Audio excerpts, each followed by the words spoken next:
Change the following sentences into passive voice. यहाँ पर 3 sentence दिए हुए हैं और इन सेंटेंस को हम पैसिव वॉइस में चेंज करेंगे। तो सबसे पहले यहाँ पर आगे एज ही, ये क्या है? सब्जेक्ट है। सब्जेक्ट के बाद में यहाँ पर क्या आ रहा है? हेल्पिंग वर्ब, फिर वर्ब और फिर आता है यहाँ पर ए सॉन्ग, ये ऑब्जेक्ट हो गया। सब्जेक्ट एज ही, जो सेंटेंस के आगे होता है वो क्या होता है? सब्जेक्ट होता है। Is are am was were, ये होती है हेल्पिंग वर्ब है। और सिंगिंग, सिंगिंग क्या है? वर्ब है, VERB, वर्ब यानी क्रिया, और ये है ऑब्जेक्ट। जब भी हम एक्टिव से पैसिव वॉइस बनाते हैं, एक्टिव से पैसिव वॉइस बनाते हैं तो सब जो ऑब्जेक्ट होता है उस ऑब्जेक्ट को हम आगे लिख देते हैं, और आगे लिख देते हैं क्या बन जाता है? सब्जेक्ट बन जाता है। तो यहाँ पर ऑब्जेक्ट क्या है? ए सॉन्ग, ए सॉन्ग को हम आगे लिख देते हैं, ये लो ए सॉन्ग, ए सॉन्ग आगे आ गया। अब इसका जो सूत्र भी हमने साथ ही साथ लिखते जाएंगे। सबसे पहले क्या लिखा हमने? ऑब्जेक्ट लिखा, ऑब्जेक्ट लिख दिया। ऑब्जेक्ट के बाद में हेल्पिंग वर्ब लिखेंगे, ऑब्जेक्ट के बाद में क्या लिखेंगे? हेल्पिंग वर्ब, जो चेंज होकर के आती है। ठीक है, चेंज सारणी से इसको चेंज करेंगे, सारणी अगले कलास से हम सीखेंगे, पर फिलहाल आप इसको समझेंगे तो समझ में आ जाएगा। इज क्या है यहाँ पर? Helping verb. इज का क्या हो जाएगा? इज बीइंग, इज आता है तो इज बीइंग सब्जेक्ट के अकॉर्डिंग, क्योंकि यहाँ पर सब्जेक्ट ए सॉन्ग है, एक वचन सब्जेक्ट है, इसलिए यहाँ पर क्या आएगा? Is being. अगर यहाँ पर बहुवचन होता तो आर बीइंग आ जाता, अगर यहाँ पर आई होता तो एम आ जाता, और बीइंग इनके साथ लगता है। Is are am was were, इनका क्या लगता है? Being. Is are am present tense में वाक्य है तो इसके साथ बीइंग लगेगा, और वाज वर आता है तो भी बीइंग लगेगा। ठीक है, अगर वाक्य में यहाँ पे वाज होता तो वाज बीइंग, वर होता तो वर बीइंग। तो 5 चीजों के लिए एक चीज लगता है being. Is are am was और वर, इनके लिए क्या लगता है? इनके साथ बीइंग लगता है। ध्यान देना, वाज वर के साथ तो बीइंग अलग से। ठीक है, जैसे वाज आ गया तो वाज बीइंग, वर आता तो वर बीइंग, और इज आर एम के साथ भी क्या लगेगा? बीइंग लगेगा। ठीक है, अब इसके बाद में यहाँ पर क्रिया, ये आ गया हेल्पिंग वर्ब। हेल्पिंग वर्ब के बाद में आती है वर्ब की थर्ड फॉर्म। अब क्रिया क्या है? यहाँ पे सिंगिंग है। क्रिया क्या दी हुई है? सिंगिंग। तो सिंगिंग का पहले तो आईजेट आकर इसको पेस्ट फॉर्म में लेंगे तो सिंग हो गया। अब इस सिंग की थर्ड फॉर्म कौन सी हुई? सिंग, सेंग, संग। सिंग first form, Seng second form, और संग थर्ड फॉर्म। तो थर्ड फॉर्म लगेगी ये वाली, थर्ड फॉर्म संग लगेगी, तो यहाँ पर हो जाएगा संग। और क्रिया की थर्ड फॉर्म के बाद में क्या लगता है? बाय लगता है। क्या लगता है? बाय। तो यहाँ बाय लग जाएगा, और अब आगे आ जाए जो सब्जेक्ट है ना, वो सब्जेक्ट आगे आ जाएगा। यहाँ पर क्या आएगा? सब्जेक्ट। बाय के बाद में आएगा सब्जेक्ट।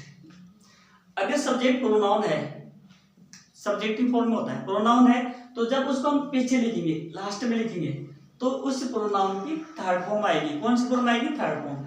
तो ही है ना, ही बेस्ट फॉर्म है, और लास्ट में लिखेंगे तो ही की थर्ड फॉर्म आएगी। तो यहाँ पर क्या हो जाएगा? हिम, क्योंकि फर्स्ट फॉर्म में क्या आता है? ही आता है, सेकंड फॉर्म में क्या आता है? ही जाता है, और थर्ड फॉर्म में क्या आता है? हिम आता है।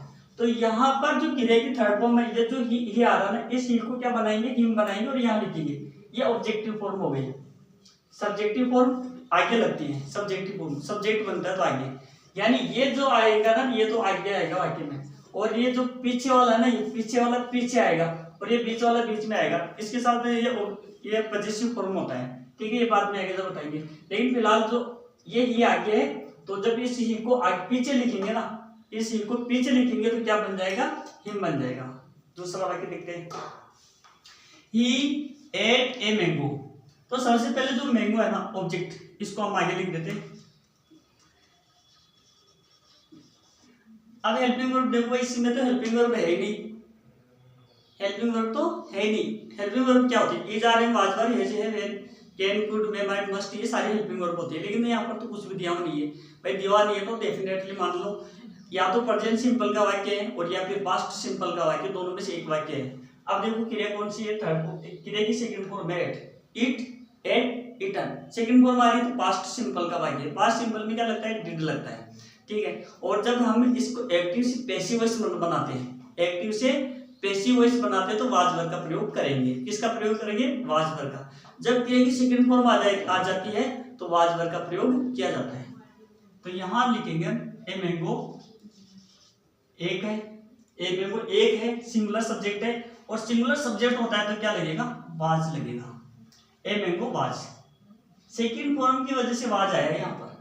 अगर पेस्ट यहाँ पर एस यस आता ना तो इज आर एम तीनों में से एक आता सब्जेक्ट के अनुसार। यहाँ एक वचन होता तो इज आ जाता, बहुवचन होता तो आर आता, और आई होता तो एम आता।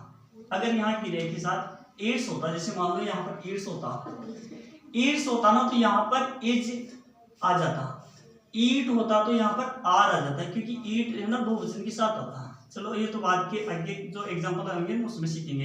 ए मैंगो वाज क्रिया की थर्ड फॉर्म, ईटन लिखा है ना क्रिया की थर्ड फॉर्म। पहले चीज आ गई, ऑब्जेक्ट आ गया, हेल्पिंग वर्ब लिख दी। अब क्रिया की थर्ड फॉर्म लिखेंगे, क्रिया की थर्ड फॉर्म के बाद में बाय लिखेंगे, ये बाय, और फिर वही चीज करेंगे। क्रिया यहाँ पर सब्जेक्ट आएगा, और सब्जेक्ट जो आगे वाला इसको बोलते हैं सब्जेक्ट, ये आएगा यहाँ पर, और प्रोनाउन है तो थर्ड फॉर्म। कौन सी फॉर्म? Third form, by. इसको चेंज करते हैं। Harish has finished homework, subject helping verb, verb यहाँ पर वर्ब मान लेते हैं, और यहाँ पर ऑब्जेक्ट। पहला वही काम करेंगे, ऑब्जेक्ट लिखेंगे सबसे पहले, होमवर्क, ऑब्जेक्ट लिख दिया। हेल्पिंग वर्ब हैज दे रखी है तो हैज बीन हो जाएगा, क्या हो जाएगा? हैज बीन, क्योंकि सब्जेक्ट एक वचन है, सब्जेक्ट क्या बन गया? एक वचन बन गया। ध्यान देना, इज आ रहे हैं वाज वर्ब के साथ तो क्या लगता है? बीइंग। हैज के साथ क्या लगता है? Been. Can could may might must modal आता है तो उसके साथ बी लगता है, ठीक है।